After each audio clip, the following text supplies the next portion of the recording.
Hey everyone, welcome to the weirdest news in history, or Weirder News Wednesday, as some of you are calling it, with your host, me, Ben Chasteen. And tonight I'll be talking about number 5. Honestly, we've probably all been there at some point in our lives, especially when Mariah Carey or Last Christmas by Wham comes on.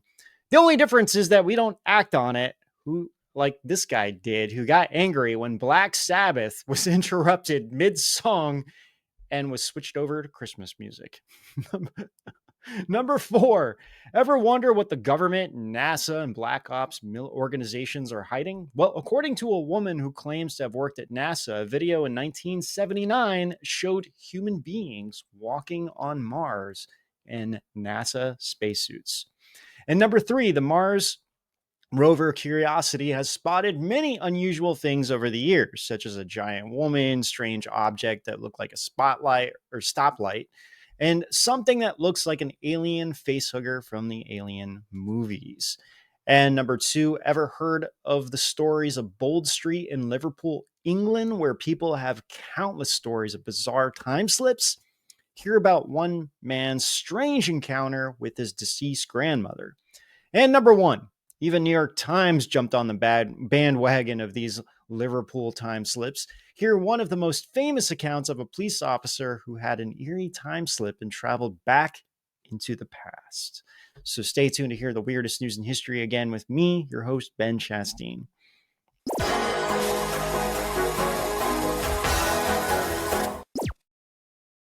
All right, let's just jump into it. With number 5 here, a man jailed after throwing a beer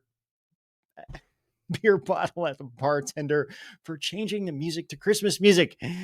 I mean, I think we all kind of been there at some point. It's just most of us don't act on it. But enter Christopher Gombeck, who was in Madison, Wisconsin, drinking a beer with his friends and rocking out to Black Sabbath, when suddenly the music stopped mid-song and was replaced by a Christmas music. I was trying to figure out what Christmas music it was, but it didn't say specifically.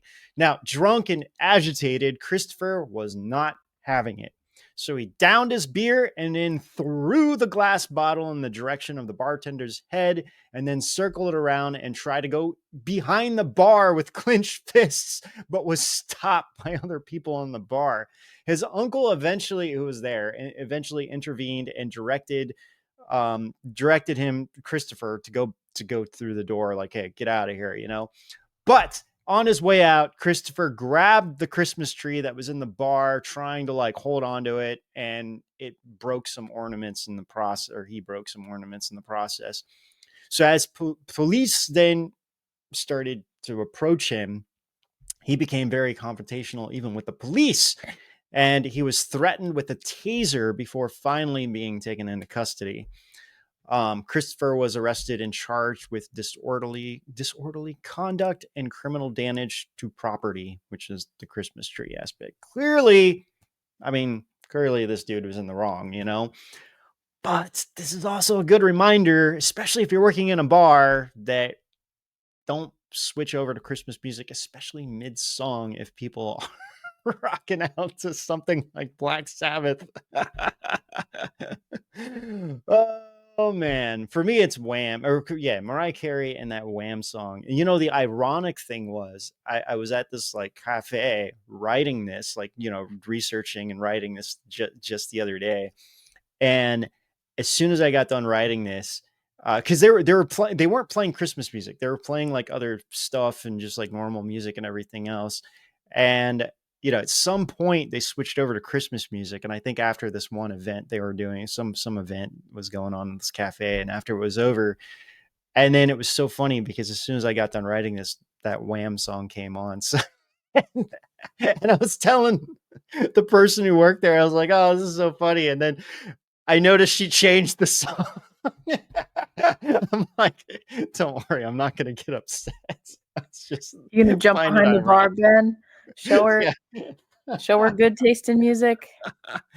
I don't know what it is about that song. It's just so annoying. That one and the one with Paul McCartney too. The something about Christmas time. What is it? Simply having wonder. I don't know why I can't stand that song either.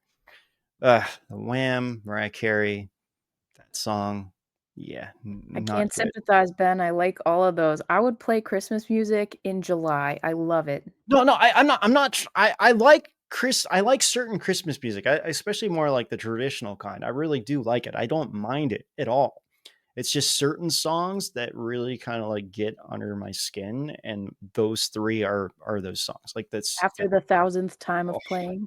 yeah. The one with Paul McCartney is such a horrible song. Like it's structured bad. The only reason why it's a hit is because Paul McCartney wrote it.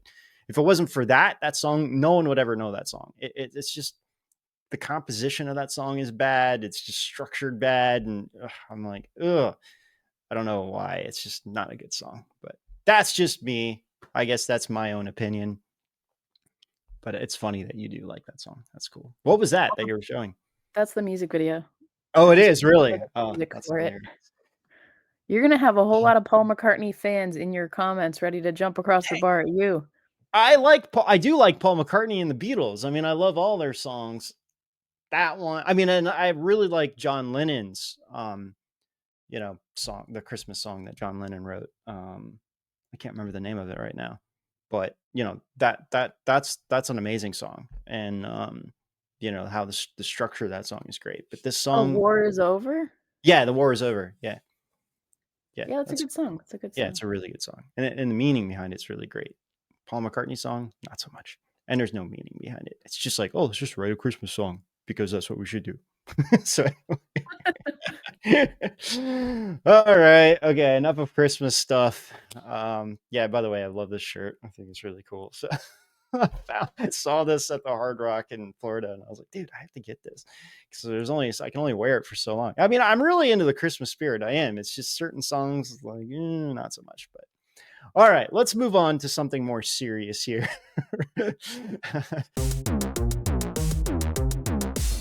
Number 4, NASA worker claims that there was a secret manned mission to Mars in 1979. Ever wonder what the government, NASA, and black op military organizations are hiding, like the Pentagon? Well, according to this woman, she said that she saw a video in 1979 that showed human beings walking on Mars in NASA spacesuits. The woman called Jackie, that's what she said her name was, called in Coast to Coast AM. Now, this is a few years back now. But she said that NASA has been at work trying to keep a lid on the fact that we have indeed sent people to Mars throughout the last few decades. Jackie claims to have been spacesuited. She said she saw spacesuited humans during a live video feed from Mars. Now that would be from 1979. So yeah, I mean that's very possible. But she said the information was covered up by NASA bosses. Now that was Buzz that we just saw there, that photo, because he also said that there was a monolith on one of the Mars's moon, and he was like, why haven't we looked into that? But anyway, Jackie called. She said this is what she said. She said, quote, I wonder if when she called into Coast to Coast AM, this is what she said. She said, quote, I wonder if you could solve a 27-year-old mystery for me. That old Viking rover was running around. Then I saw two men in spacesuits, not the bulky suits that we normally use. They looked protective. They came over the horizon walking up to the Viking Explorer, and she saw this on the video. She said she wasn't the only one who saw the feed. There were 6 others there that was with her, and this was they were walking up into the NASA offices as like some NASA executives were watching this feed.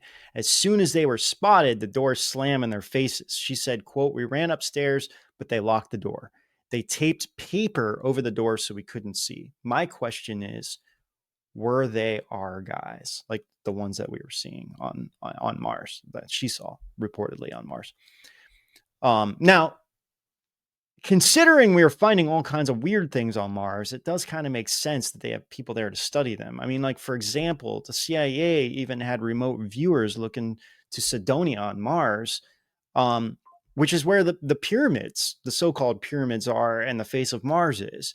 So wouldn't NASA want to send a rover specifically there, since that seems to be all this activity and the pyramids? I mean, they even kind of line up with the pyramid that this whole area right here. I mean, they even line up with the pyramids of Egypt a little bit. So I don't know. Then in 2005, a contact called the anonymous, who said that they worked. This was a contact called in, just said his name was anonymous. I don't think it was associated with the anonymous hacker group or anything, but they said they worked for the U.S. Defense Agency, DIA, and started sending information about an alien exchange program called Project Serpo.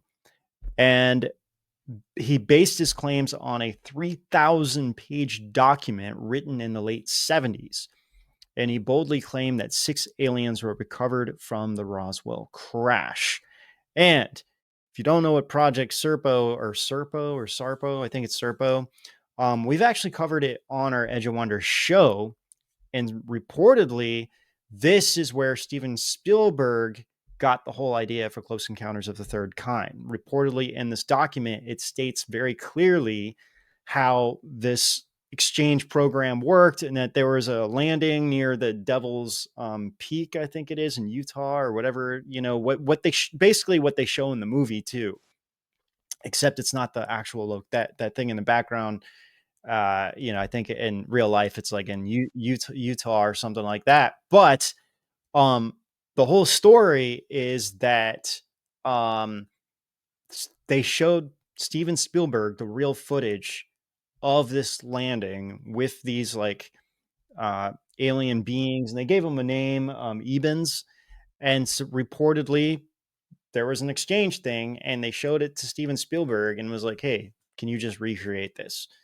And so Steven Spielberg reportedly recreated it in the exact same setting as the video was displayed. And that's all part of Project Serpo. So it's massive rabbit hole. I mean, can you imagine 3,000-page document on this stuff, So that opened up a huge, huge rabbit hole for people to look into, and all about Mars. I mean, it makes sense. Why are we spending so much time on Mars and we're seeing all these weird things, which I am going to get to in number 3 here. But before I do, we do have the clip of Buzz Aldrin talking about the monolith. Habitation on the moon. We can visit other people with their habitation. We can keep track. If there's something very important to be developed from the moon, I'm not sure what it is right now. And I sure think we should identify what it is for America to make such gross expenditures again for human habitation on the moon. We can help. We can join with. Together, we can explore the moon and develop the moon. We should go boldly where man has not gone before. Fly by the comets, visit asteroids, visit the moon of Mars. There's a monolith there, a very unusual structure on this little potato-shaped object that goes around Mars once in 7 hours. When people find out about that, they're going to say, "Who put that there? Who put that there?" Well, the universe put it there. If you choose, God put it there. Maybe. It's amazing that he's saying these things, and then like everyone just ignores it. So, oh, man, and that's what we've tried to do with Edge of Wonder is like compile all this stuff to show like, hey, the media is not asking the questions that they should be asking. I mean, he just said that there was a monolith on Phobos, so it's like, shouldn't we shouldn't we look into this? Anyway, but it's like in one ear out the other, and then you're focused on the next thing right there. So all right, number 3, let's move on to crab-like alien facehugger is in a cave spotted on Mars in this weird claim. So out of all the things spotted on Mars, to me, this is probably one of the most unusual things because the shape of it is so freaking weird. Lindsay, can you zoom in a little bit more on that? Now, some have said it looks exactly like the alien facehuggers from the Alien movies. Yeah, I mean, it does kind of look like that. Like, it also kind of looks like some kind of weird sun. Can you go back to it, Lindsay? I mean, it seriously looks like this creature is crawling up the side of a cliff. And I don't know how you could see this as anything else or like a rock. Like this, like sometimes I can be like, oh, okay, I can kind of see it could be a rock. Like this is definitely not a rock. Like how, like, has anyone ever seen a rock that is crab shaped like this? This was actually caught on the Mars rover Curiosity, and it does look like something very, very strange. The director of SETI, which is like the search for extraterrestrial, whatever it is. I mean, this is so weird because you have the director of SETI coming out who are searching for alien life saying that, oh, I just think that this is the case of, people seeing what's that called? How do you pronounce this, Lindsay? Pareidolia, I believe. Yeah, pareidolia. Yeah, where it's like you see a shape in an object and it's, clearly it's not that. Now obviously that has happened in some cases. There's that famous one of the pink shoes where it looks like the pink shoes are like crying. And everyone's like, "Oh yeah, but it's just a shoe, right?" I don't see how this can be that. Not at all. Like how can you be at the center for searching for external or searching for external? Yeah, this is the meme I'm talking about. And then people have put this everywhere. It's so hilarious. I think it's so funny. But I mean, seriously, how can you be the director of the center for this and then say, oh, yeah, no, this isn't? I mean, shouldn't you be like, yeah, okay, great. We should look more into this. Let's research this more. It could be something random. It may not. So the fact that he's this adamant about saying, like, oh, yeah, it's just pareidolia, I'm not buying that at all, considering the fact that there's a lot of things that showed up here. So in another Mars image that also was taken from NASA, this looks like a woman standing over a cliff. However, this woman would be very massive, so it's hard to say if it's a statue. So Lindsay, in that same article, if you scroll down a little bit, it shows the woman standing there. Yeah, I mean, it really does look like a woman standing on a cliff there. And I mean, that has to be pretty massive. Yeah, like it's hard to say. Especially if it's coming out this clear. And again, I mean, it could be a rock, but then it's like, what kind of rock is that? It almost looks, if it is something, it looks man-made. It looks like a statue. It looks like something was put there.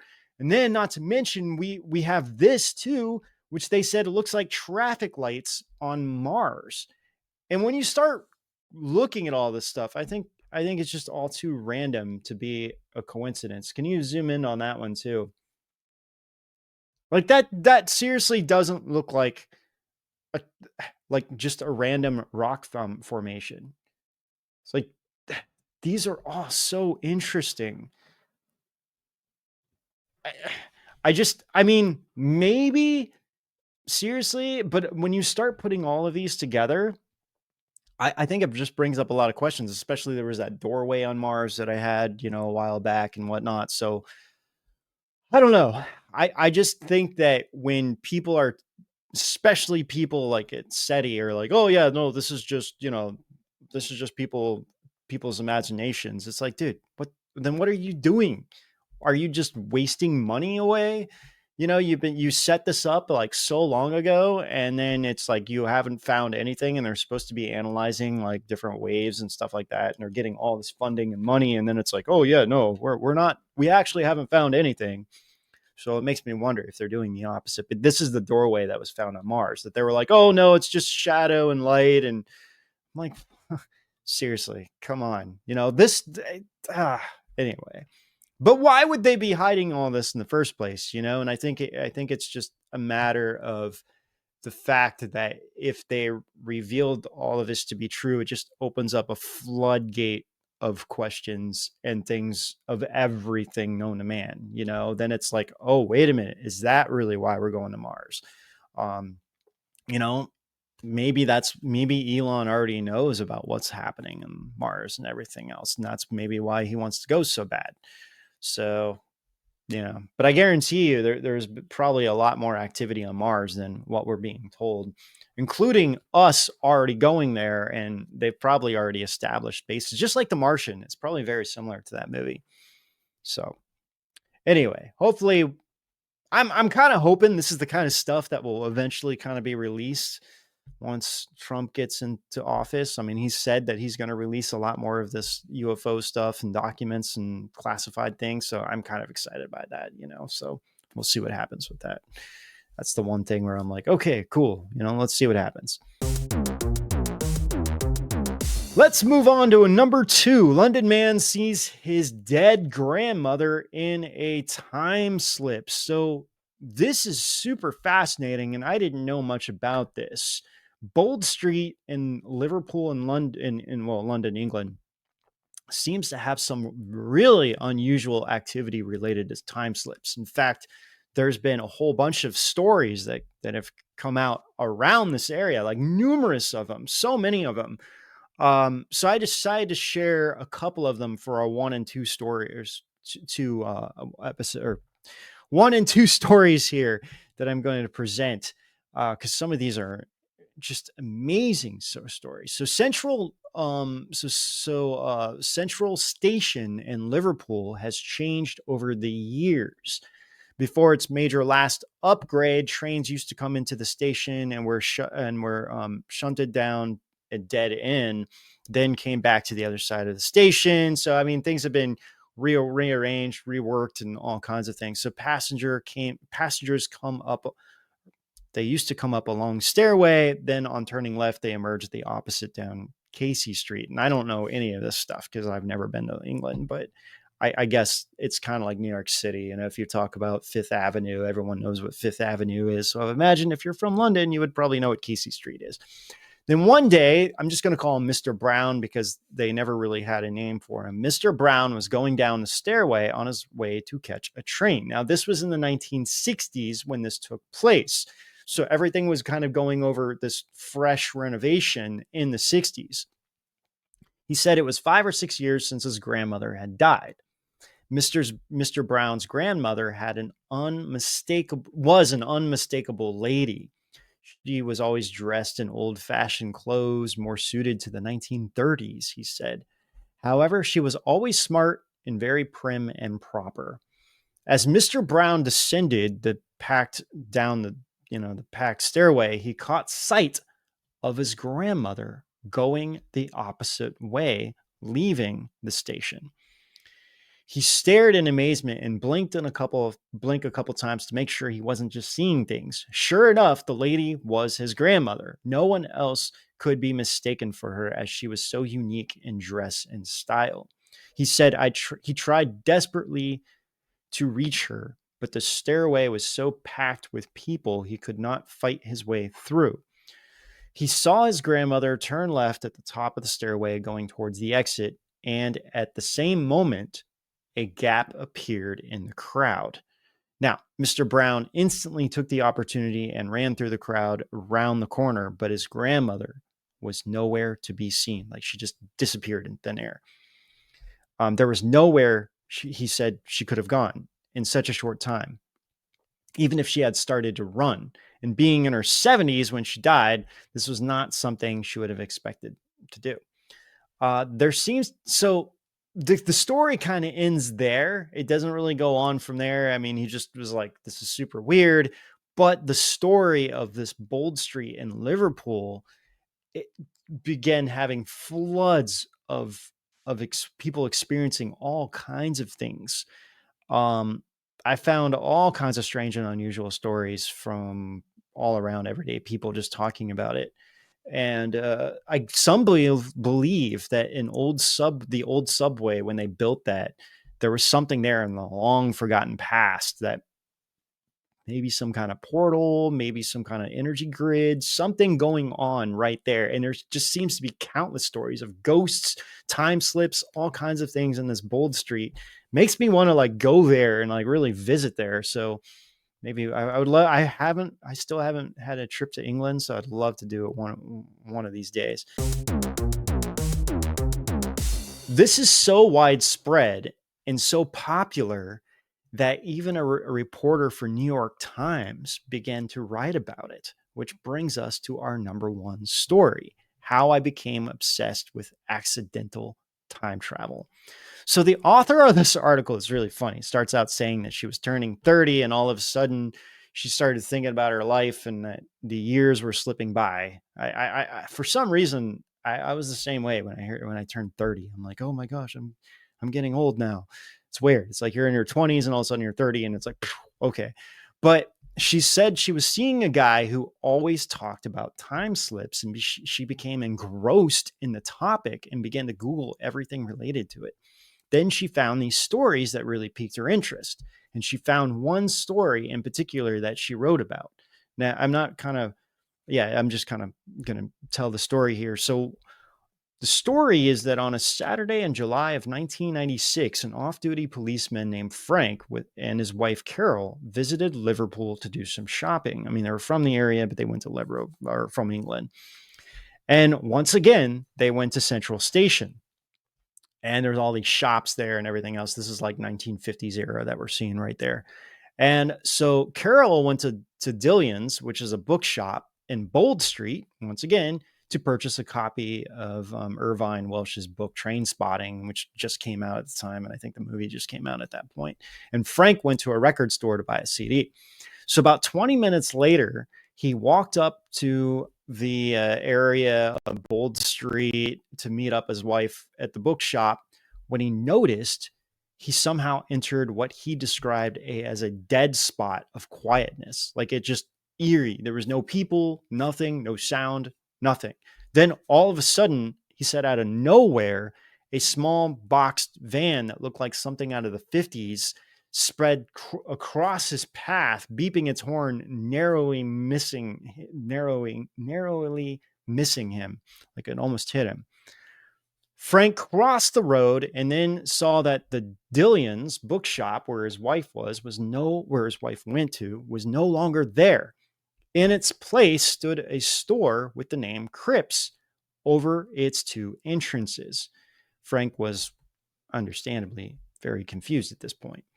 He looked in the window of Cripps and saw that there was no books on display, but woman's handbag and shoes were.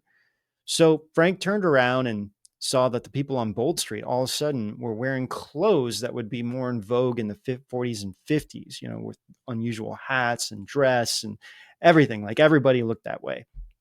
So at this point, he was just like, what the heck is going on? The possibility that he somehow walked into the Bold Street of 40 odd years back dawned on Frank. Like maybe he did enter in a time slip. He sighted a girl about 20 dressed in clothes of more of like a 90s style. It was like kind of hipster, lime colored, sleeveless top. And it's like, oh, okay. Now here's somebody that is obviously from my time. And she carried a bag with some name on it. And then it also kind of reassured him that it's like, okay, this is a bag from 90s.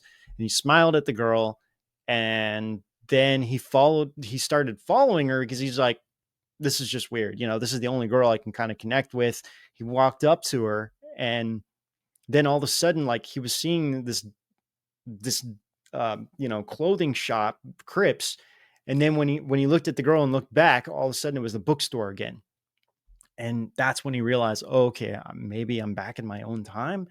So he went up to the girl and said, "Did you see that then?" And the girl calmly said, "Yeah, I thought it was a new shop that had just opened, and I was going to look at the clothes, but all of a sudden it's a bookshop." And so she was like, "I'm just very confused." Then she just chuckled and shook her head and said, "Well, oh well," and just walked out. Like, she didn't think anything of it. Like, oh, maybe they just had things in the window that, because she probably didn't see the name. So Frank told his wife about the whole incident, and she said she had not noticed anything strange. She was just shopping at Dillion's the whole time. But Frank was really adamant that he had not hallucinated the entire thing. So coming back to the New York Times, the author found more of these compelling stories about this whole area of Liverpool. So fascinating. And so when she started researching this, she found some more blog sites, and then this is what somebody wrote to her. That said, in the article, it says, quote, "This happened to my ex-boss, Glenn Jackson, in London, England. Glenn's story is highly believable, as Glenn is a person who lacks imagination on such a scale that he could not put together a grade 1 story for English to save his life." Then it goes on to explain the story that this Glenn Jackson had. It didn't really go into detail about it. It's just saying, like, this happened. And then so she found there's this other site, Paranormal Pilgrim, who also wrote about this. And on this site, it says, quote, "There was an account on strange time slips on the Billy Butler show. And within minutes, people were ringing me and Billy to tell us that in the late 50s and early 60s, there had been a store called Crips in the exact location where Dillion's is or was. Now it's like Waterstones, and it could be something else now." So, but yeah, it was in the same place around that same time in the 50s. So crazy to think about. But like I said, I guess this Bold Street in Liverpool is like there were so many stories I was finding from like people on Reddit, even talking about it, from blog sites to New York Times. So I really want to look more into this and see what's going on. But let me know if you guys have any stories or heard anything, especially about that area specifically, or even from that area, or is like, oh yeah, my grandmother or grandfather or my aunt heard the story, blah, blah, blah. I would love to hear it, because I'm kind of blown away by what's going on there. It really makes me want to dive deeper and see the history of that whole area. I mean, London has such a long history anyway. So anyway, really cool stuff. Really is. So let me know what you guys think. Which one was your favorite? Again, if you have any time slip stories, love to hear it. Email us weirdernews@rise.tv. And yeah, there it is, weirdernews@rise.tv. So love to hear it. Also comment below. So thanks, you guys. I hope you enjoyed this. Hope you all have a Merry Christmas if I don't hear from you. And I'll see you for Friday Night Live on Friday. So with that, I'll see you guys all out on the edge. Take care. And also, if you hear Christmas music, don't get frustrated and start throwing things at people. Probably not a good idea. So